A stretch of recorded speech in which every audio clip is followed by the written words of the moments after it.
October 5th update on the seeded Bermuda on my side yard.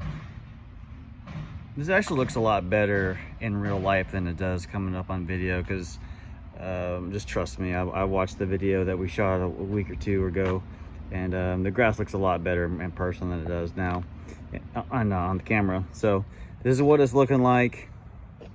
Plus, and it looks a lot better after it's mowed too. So it's coming in.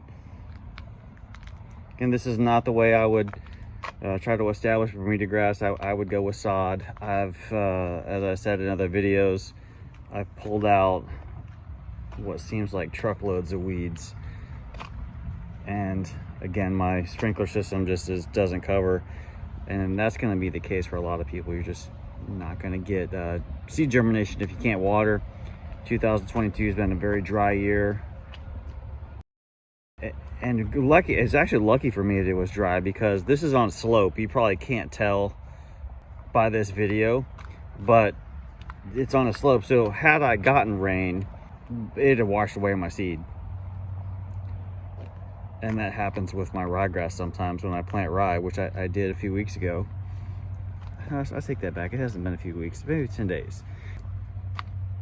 It'll run down and take out just about all my seed. And also I live at the bottom of a hill, and we get all the runoff from the neighborhood goes through our yard, and so it's a lot. So I could have several inches of water running through from the top of the top of the hill is off that way, and it just flows down this way. So that's something to consider when you're seeding, is if you're on any kind of slope or is it flat. And there are things you can use to keep your seed in place when you are on a slope. I'm not in the seeding or planting of Bermuda seed business, so I'm not going to get into all of that. I just wanted to make a video about the challenges of seeding your lawn. Cool season grass is much easier, by the way.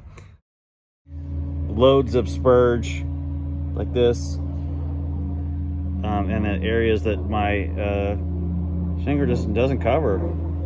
Doesn't cover good. Covers good in the middle. This has all been top dressed with topsoil. Brought in I don't know how much, a yard, let's say, something like that, of topsoil. It's all been top dressed with topsoil before we seeded.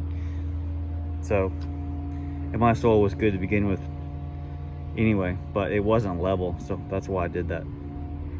Stay tuned. This isn't the final product. It's going to get better as we get rain from Mother Nature. These areas will fill in. These areas that are bare here are going to fill in from rhizomes and stolons. Doesn't have to come in from seed. These areas will fill in. The grass will creep into those areas, so stay tuned. Eventually this is going to be looking like the fairway at the Colonial, except it won't be TIF 419. Stay tuned, subscribe to the channel. I got some lawn analysis videos coming up on takeout root rot. I'm going to visit a property in, I believe, South Lake. It may not be in South Lake, so I'm shooting the video and I say it's somewhere else. I think I'm going to South Lake tomorrow to look at some takeout root rot. So stay tuned.